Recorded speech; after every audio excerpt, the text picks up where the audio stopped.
Isang linggo na lang at balik eskwela na naman si Lucas. Wala pa siyang gamit sa school. Buti na lang, effective yung suob na ginawa namin noong nakaraan. Talagang hindi na siya nagkalagnat, tapos super energetic na naman na parang walang nangyari. Wow! Akala ko talaga wala na kami mabibilhan ng mga gamit niya sa school dahil nga isang linggo na lang. So, buti na lang naisip ko na meron nga palang Lamart dito sa Antipolo. 2 branch nga pala to, guys. So, nandito kami sa may Dalig, Antipolo. Nakakatuwa, guys, kasi ang dami pang mga school supplies. Ayan nga, binalandra na nga nila sa harapan para madaling makuha namin. Ng mga customer na bibili nga. So, ayan, guys, kitang-kita nyo naman yung presyo. So, kung wala pa kayong school supplies na inyong mga anak dyan, tamang-tama, puntahan nyo na dito. Dahil grade 4 na nga pala si Lucas, ang bibili namin notebook ay spiral na. Tapos ang gusto ko ay yung may plastic cover na para hindi na ako mahirapang magbalot.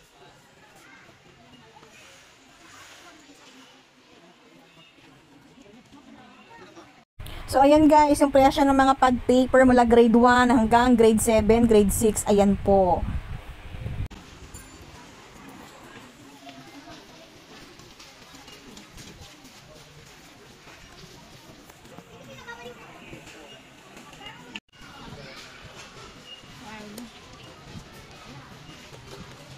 Nung makompleto na nga namin yung notebook, papel, ballpens na kailangan ni Lucas, nagtingin-tingin muna ako dito ng bota kasi nga tag-ulan na naman at ng kapote, tas mga payong. Pero wala akong nagustuhan. Dahil ang gusto ni Lucas, magkaroon siya ng bagong bag. Tapos yung bag na gusto niya, yung degulong. So ayun, na-stress ang lola nyo kasi nga 'di ba mahal-mahal noon. So yan, ikot-ikot muna kami guys. Napakalawak ng Lamart dito guys. Parang lahat yata ng basic needs andito na. Ayan, napadpad na nga kami sa mga bag.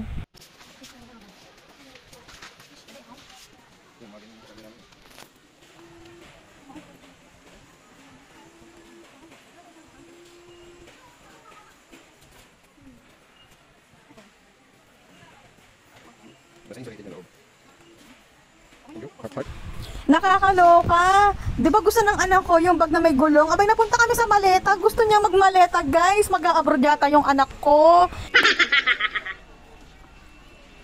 Pwede rin naman ngayon lagyan ng ano ko.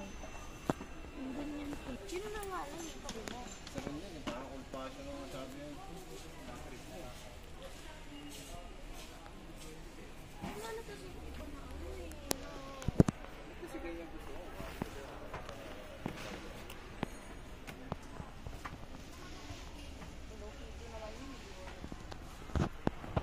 Grabe guys, kung saan-saan na nga ako napadpad silang mag-ama, hindi pa rin matapos-tapos dun sa bag na may gulong, hindi makapag-desisyon. Sabi ko dun tayo sa kabila. Ayan na nga, nai-stress na nga si Lucas, napuprostrate na siya. Ipasyal ko muna kayo guys. So, andito rin may mga sapatos din pala dito. Ang daming gamit na pwede niyang mabili. Parang nasa Divisoria na rin talaga kayo. Ayan, may mga mega box. Malawak, super lawak niya. From home, dress, furniture, meron silang lahat. Grabe guys. So no need mo na pumunta ng Divisoria kung konti lang naman yung bibilihin mo. At napakamura din naman. Ayan nga, napadaan pa kami sa baby section sa may diaper. At dito nga pala kami may nakitang bag, 619 pesos lang. So ayan, tumitingin na kami ng mga designs. Mas maganda yung design nito kaysa dun sa kabila na puro maleta. Sabi ko, nak, papasok ka sa school, hindi ka mag-a-abroad. So ayan nga, nag-testing na nga ako guys. Ganito pala yun.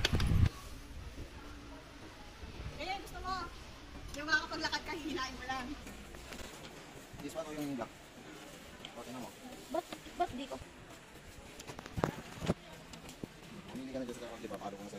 Sa wakas, at may napili na rin si Lucas na bag. Diyos ko, day. Diyos ko, day.